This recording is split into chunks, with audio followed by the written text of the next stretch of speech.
غزنی د هیواد له حاصلخیزو ولایتونو څخه شمیرل کیږي چې د پراخو کرنیزو ځمکو ترڅنګ په ځانګړي ډول د باغدارۍ په برخه کې مهم ځای لري.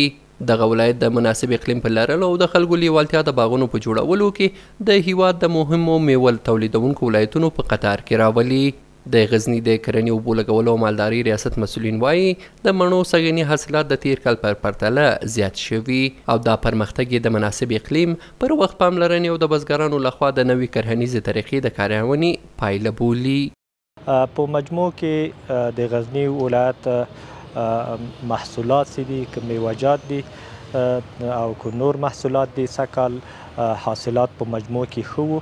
د هغې له جملې څخه مڼې و انګورو دا میوه‌جات هم سږ کال په مجموع کې حاصلات ښه وو.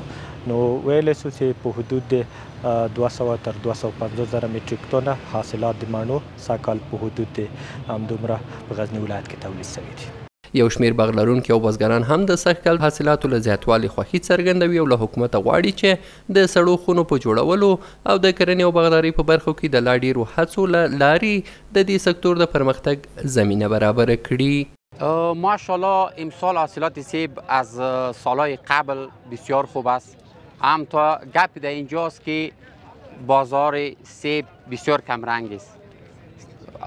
خواست ما از حکومت این است که برای سیب ها استورا را جور کنند، برای زمین سازیش برای خارج کنند تا دهقانین گرامی از این فرصت برهمند شوند. فقط دا کار سره وکړي دولت چې موږ ته سردخانې جوړې کړي او دا حاصلات هم پکې وساتل شي تر وخته پورې.